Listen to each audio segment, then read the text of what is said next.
How's that? Much better. Same? All right. All right, so we all know that standards are very boring, but they're incredibly powerful. And so, you look at RISC-V, for example. When I started out in the 90s, every company had multiple CPUs, DSPs, right? I mean, it was the Wild West. And every company had compilers, right? So analog devices might have had like 20 different microarchitectures and architectures. TI, same thing. And today, we can unify around one standard and move faster together. Communication, where would we be without Ethernet?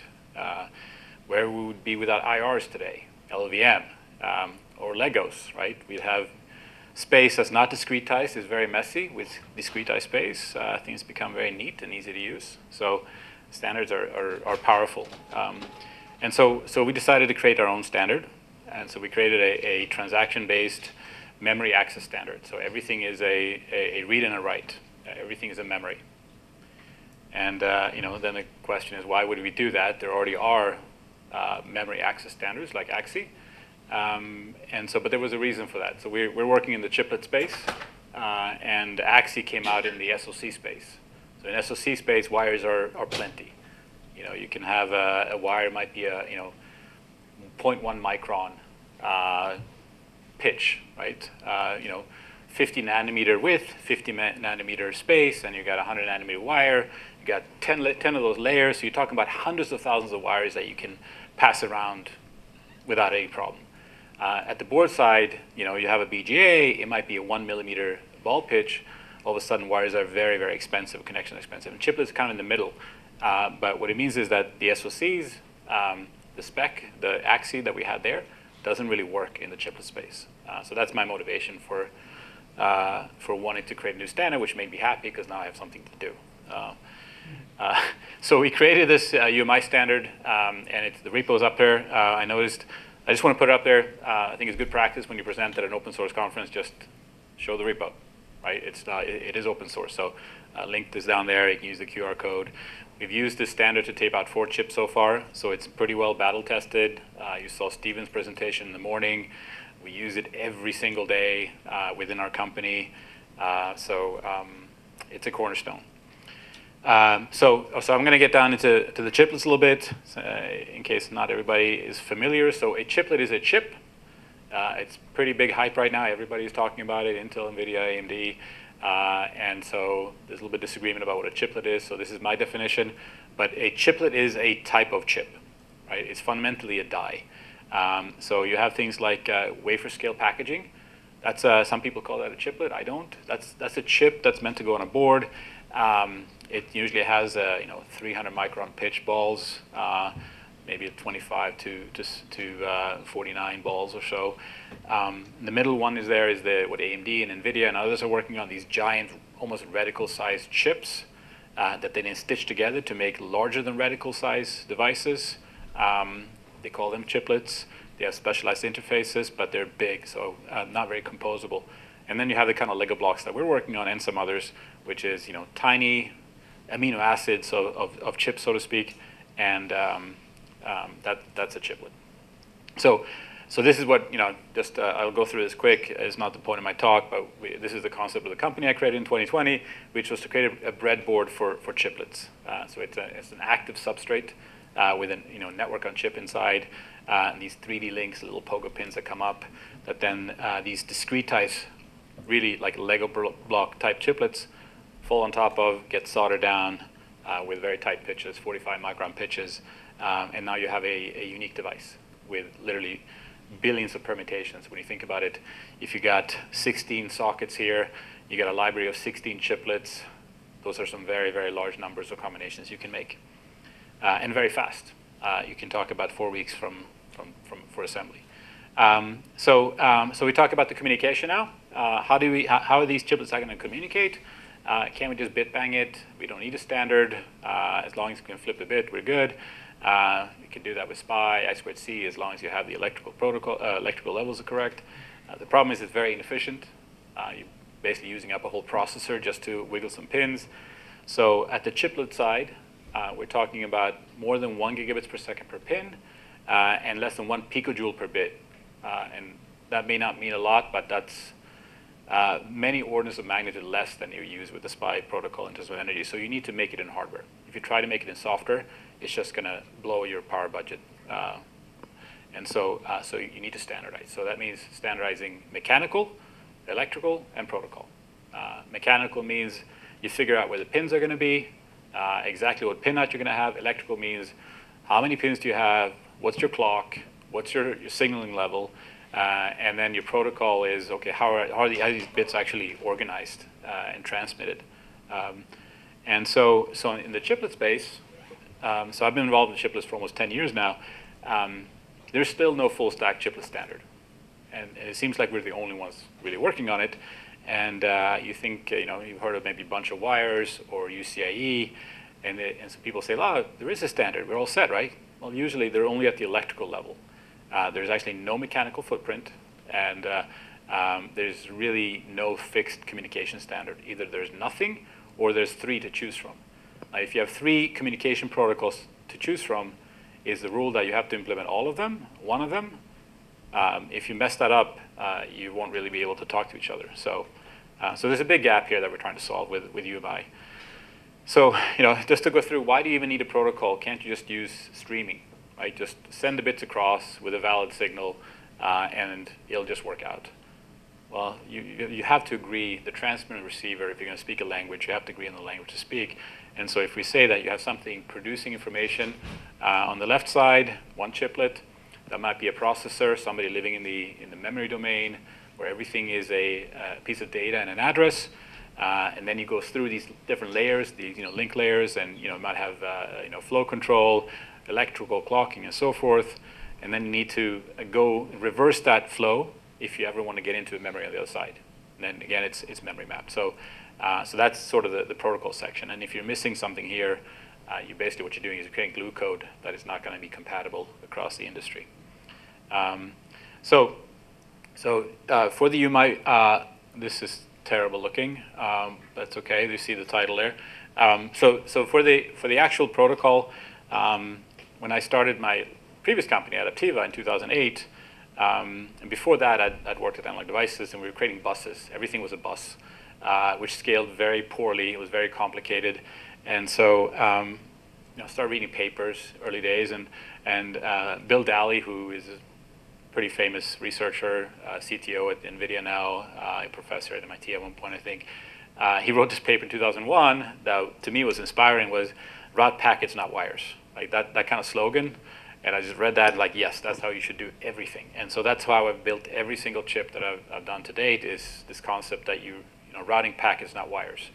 And so I'm not a big fan of AXI and things like that. And so I think if you get on board with the way that things are transactions, things are packets, you're going to find it's a very powerful tool. So that's kind of where UMI comes in. Everything's a packet.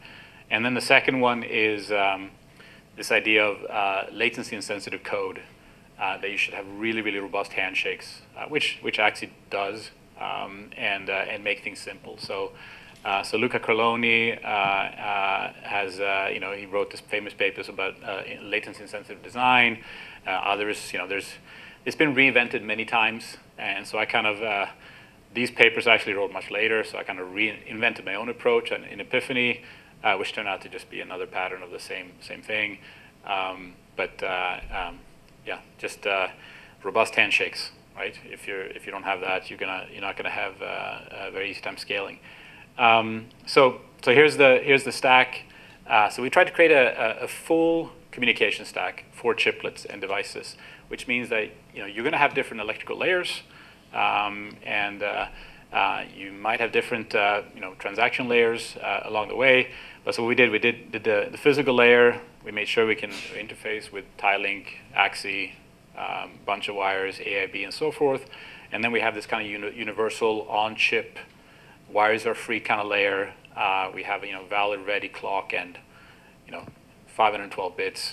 And then above that we have the actual transaction layer where things are reads and writes. So that's what the stack looks like. But the interesting part is the transaction layer. So it's a request response, right? We have hosts that send out commands, basically, The commands can be reads or writes, and those propagate across the network based on addressing scheme. And so every device on this network has an address. And then when the device gets that transaction, it does this thing based on the command that's sent along with this atomic transaction. It does this thing, and then it either returns data if it's a read, or returns an ACK if it's a write. And everything else is just details. Fairly boring, but again, any standard is better than no standard. So, that's one of the key messages here. The way we designed this protocol is we looked fairly closely at AXI to make sure we can emulate all the features that are in AXI, just in a more scalable, packetized way. Message byte ordering, again, you just got to pick an order. Do you want MSB first, LSB first? This is our order, and you can. And all of this stuff is up in the README on the repo, so you can really read it carefully. And we did spend a stupid amount of time thinking about every sentence in there, so I think it's pretty crisp in terms of using the right wording that's precise. The message type, the command types in those first 32 bits, we can do reads, writes, we can do posted writes for speed reasons. We can even do all the atomics, which is kind of cool as part of the RISC-V instruction set. So any atomic instruction you think of there, you can actually pass along here natively as a command, as an atomic memory transaction. And if you look here, if you know AXI really well, we were fortunate enough to have Edgar Graf on our team as part of checking what we're doing the right things here and developing the standard. And so he's an old vet at AXI from Xilinx. So I think we got this right, which we've also proven with our interfaces to AXI. So this is what the interface looks like at the chip level. It's I would say cleaner than some of the other buses. It's certainly got much less signals. Verilog is still verbose, and hardware is verbose. We could have, at one point, we compressed this more. We just basically had a packet and a valid signal, but at that point it was sort of unreadable to debug. So we exploded the interface a little bit to focus, say, right, this seemed to be the right number of signals to have to be able to debug these signals in waves. The handshake is straight out of AXI. No sense in reinventing the wheel here. There's only 4 or 5 ways of doing it. So basically, you have a valid signal and a ready signal, and a beat happens when valid and ready are high. Then you get basically a transfer of information. And this is the signaling layer, right? So this is when we're down with a clock. This is clock synchronous, clock valid ready data. We also have a link layer because when you go across a chiplet channel or from chip to chip, this type of single clock interface on every edge just becomes finicky.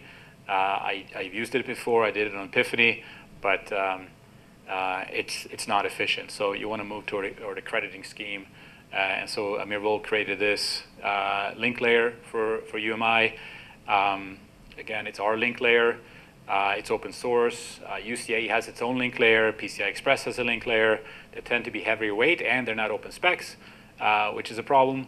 So this is your, an implementation of an open source link layer, which I think can be pretty convenient. The project is pretty unique in that I think it's the only spec I've seen. I'm sure there's somebody else, but most specs do not have a machine-readable reference implementation shipping with a spec. So this is our monorepo specification. We've got the README file in the repo. That's the spec. And then all the RTL code, that's our machine-readable spec. So if there's any confusion about the intent, look at the RTL code. And as you saw from Stephen this morning, full set of Python drivers, plugs into switchboard, really slick to verify. And this is something that again I've been doing for 15 years now. Is this transaction level memory mapped approach to verification design, where everything you can plug things in very easily and it just works. Once you get the block, you put this channel on it, and then integration becomes a joy. And this UMI is really the next level, right? So in the past, it was there were some wrinkles that were not as efficient as they are in this new UMI, and that's all thanks to the many eyes that have been on this protocol over the last 2 years. So like I said, we've taped out a bunch of chips. This is one of those chips that was designed by Wenting, who you saw a presentation from yesterday. We taped out he taped out, together with Amir and some others, a quad-core RISC processor. And Wenting hasn't gotten to present this yet, but he created his own, and so where's Wenting? There you are. Right, so I'm just going to paraphrase. So Wenting took the Rocket core from Berkeley, improved it, created a dual issue core called Fennec that gets a nice bump in performance. But beyond that, the Rocket core is really, really solid. And so this is booted Linux. You can go up and try this core up on the emulator website that Stephen pointed to. If you want to see how good it is, you can literally run CoreMark. You can run your code on there. Right? It's a full emulation system that runs in near real time with this RTL code, with these UMI samples. Right? So and the chip was taped out. It's a 2x2 millimeter chip. It was taped out in 12 nanometer in the fall. And if you want to try out using it, we have a nice little brick demo, which lets you try out silicon compiler, switchboard, UMI, all in one glorious package. And I think pretty well documented. We put this together a few weeks ago. And so you can basically, you can see how you can leverage UMI, create your own little Lego brick, verify using a switchboard, and then once you're ready to create a layout, you push the button on silicon compiler. Now you get a GDS, and then this is with all open source tools. And the GDS, of course, you can inspect it. If you want to send it off production, you'd have to use somebody else to do that. We don't really do that yet, but you can imagine doing it at Skywater, GF12, GF22 FDX, Intel, wherever you want. We work on a ton of open source projects. We're almost exclusively government funded, and I made it a choice that whenever we can, we are going to give back. So this is just a list of the projects we're working on right now. I'm not going to talk about any of the other things, but just take a look. We've got some open PDK stuff, some open lib stuff, an FPGA toolchain that we released for our FPGA architecture.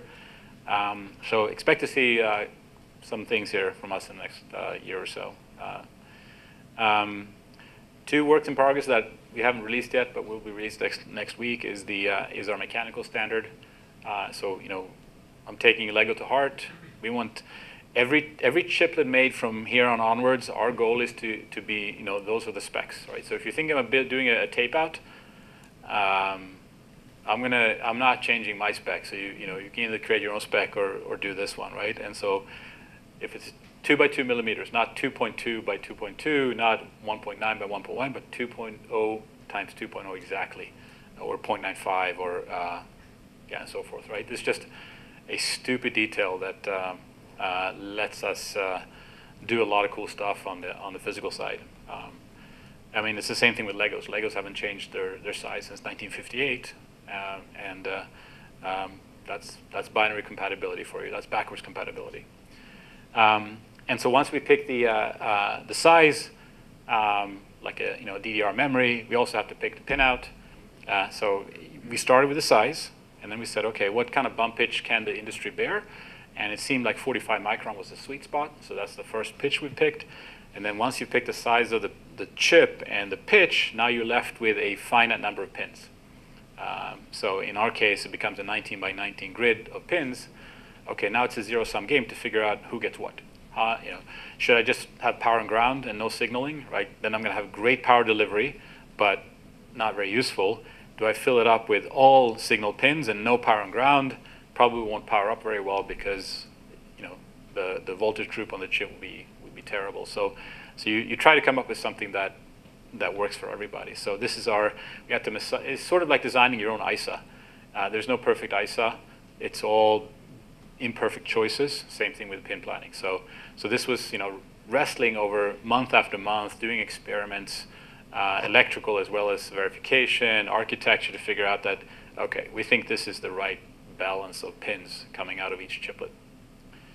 That's it, right? And I'm going to plug, if you want to work on open source full time, email me, okay?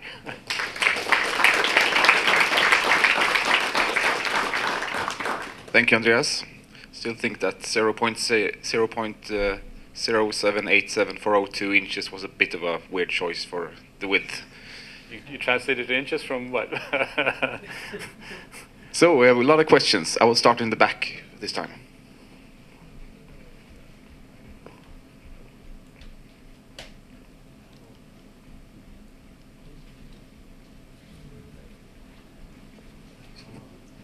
Thank you, that was great. Pretty interested. Curious about the UMI layer, how big the footprint would be in my stuff if I was using Sky 130. Just the COM layer part. That and how many voltages that would take. I mean, how is it just one core voltage for that part of the system?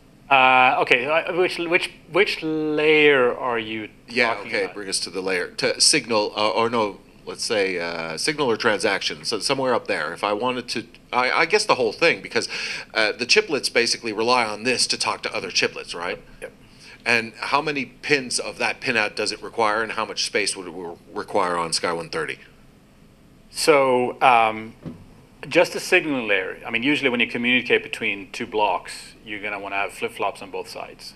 And so, but the signaling layer is actually scalable and depends on implementation. So we don't care so much about the width of the signaling layer. So in our case, we run 512 bits of data because we're running an advanced node, and that's a very convenient size for computing. So 512 bits works for data, works well with us. And then we have a 64-bit addressing system. So our SUMI width is very, very wide. But you could reduce that. And then the transaction layer would need to get folded on over that. And I'd still be compliant? Yeah. Okay, cool, thanks. So we had another questions in the front here.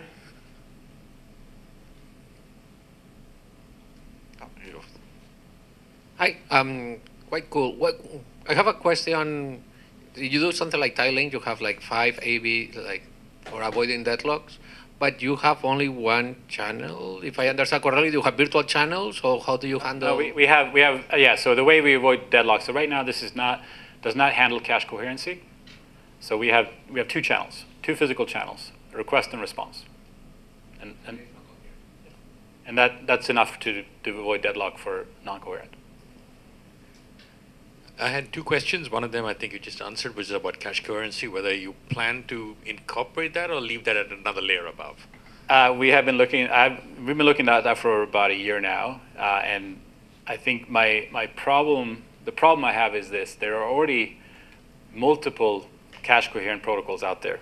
You have CXL, you have C6, you have OpenPython, and other things, and they're for us to come up with a new protocol just seems crazy, but we also don't want to pick a protocol that nobody's going to use. So it's sort of, we're waiting to see if something comes up that we like that we're going to pounce on.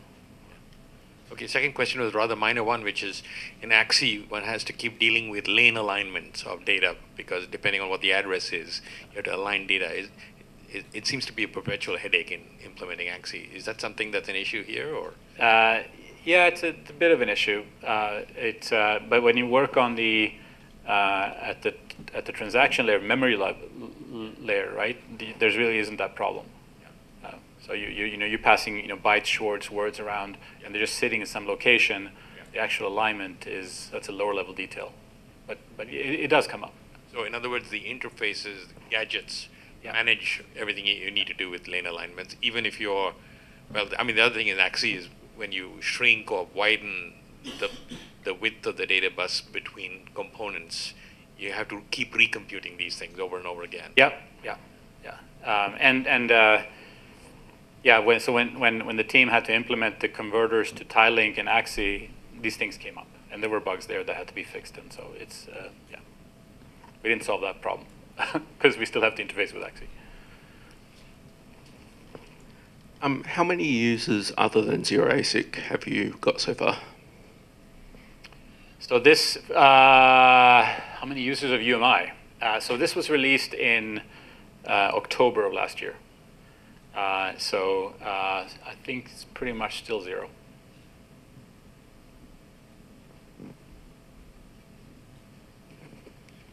And with that, I'd like to thank the speaker again. Thank you.